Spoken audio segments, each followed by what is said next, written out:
Hey, what's going on, you guys? Welcome you guys to the channel. It's your boy Big Dog back with another one take review. And today I got one for a film that's on Netflix called The Platform. It's a Spanish film directed by, I'm about to butcher this name, Galder Gatstelu Uricia. Guess I might did butcher it. Nonetheless, it's basically about it's in the future, prisoners housed in vertical cells watch as inmates in the upper cells are fed while those below starve. And this is pretty much the premise. There's a guy who goes in voluntarily, I might add, named Gorange. And I don't know why he goes in there voluntarily. He goes in voluntarily in order to receive a degree or something like that. Nonetheless, the guy's in here in this prison, and this is, like I said, this is a futuristic prison, and the way it's set up is where there's this big course of food, okay, and people eat, and then it goes down to the next level, and the next level, and that just continues to happen.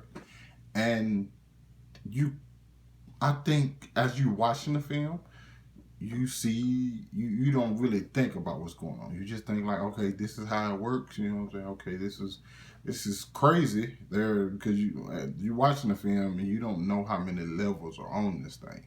There's two people to each level, and then they just eat, and then they just, whatever they don't eat, it just go down to the next. They can't save food or anything like that. If they try to save food, they'll probably end up dying because they'll either be frozen or boiled.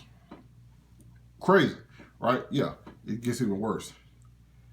There's people who are in levels so low to where none of the food, of course, reaches.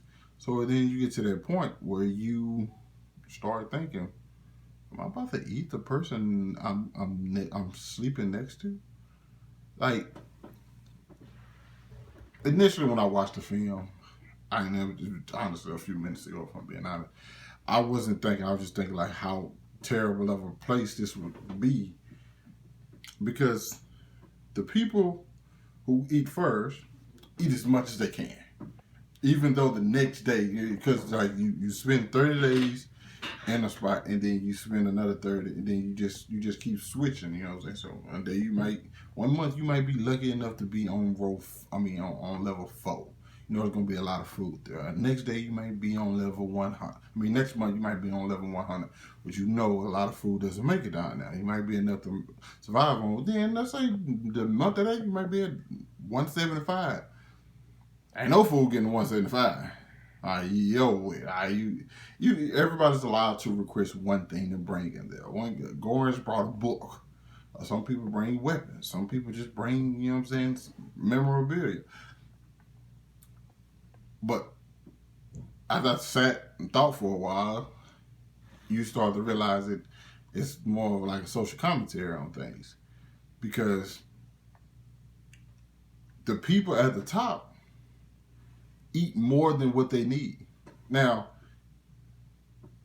which they don't leave enough for the people under them, which you just kind of like the world. Like the people at the top are greedy.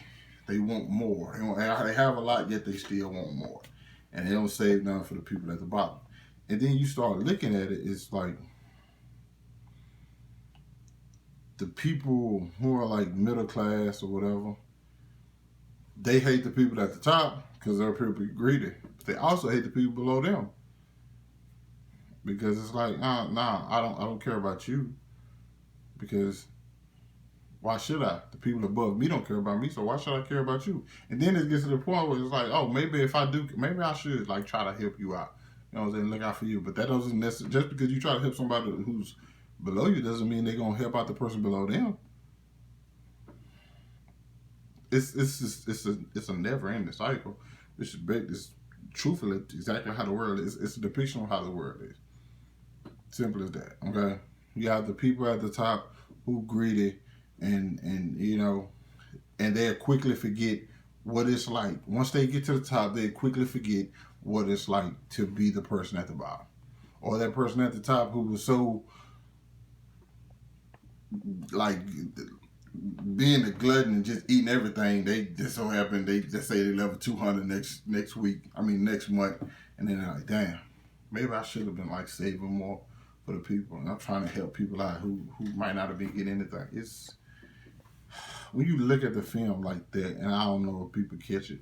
I didn't catch that analogy when I was watching, but after I just sat and thought about it, I'm like, oh. And then I had to think about the ending of the film. And one thing I will say about the film that actually pisses me off, and I know a lot of directors do it, a lot of people do it. It's one of those things where it's like, oh, the ending is left for interpretation. Now I was like, I had to go see. I'm like, what's going on with the ending? What does that signify? Because there's something that happens in the film where, there's a message trying to be sent, and so I go look and see what the director said about the end, and he said it's one of those things you left for interpretation. We shot something, but we wanted to just leave it up for interpretation. While I understand that. I understand you want to leave something up to people's interpretation. But if you shoot something, that means you there's initially a place you want people to go after you finish watching the film. So if you take that out, it kind of removes that, and now you just have people kind of like wondrously roaming along, and it doesn't give you a clear indication. Everything doesn't have to necessarily be clear, but I kind of would want something to let me know if I'm on the right track or not. So if he would have never said that they shot something and took it out, I would have been okay with it. But the fact that they did and didn't take it, it kind of feels like you're trying to be smart for no reason. You know what I'm saying? Well, I ain't gonna say smart for no reason. I feel like you're trying to be too smart. You know what I'm saying? You're trying to do a little bit too much. There's a lot of different things that happen in the film, which I don't want to get into because it's on Netflix. You check it out. And I think there's a lot of ways you can interpret this movie. You can just look at it as what it is. You can look at it as more than that. And I think that's kind of what I did. So, I enjoyed it. I really did. I think it was good. There's parts of it I was kind of disappointed in because I'm like, I don't think that should have happened, or you know what I'm saying, whatnot, or certain ways they did things. It wasn't as clear as I think it should have been. But overall, I enjoyed the film. I think it succeeded in what it was trying to do, and that's kind of like, to me, sparked a conversation. You guys let me know what you thought about the film down in the comments. Hit that like button. Oh, I ain't even graded. Ay. I don't even know how to grade something like this.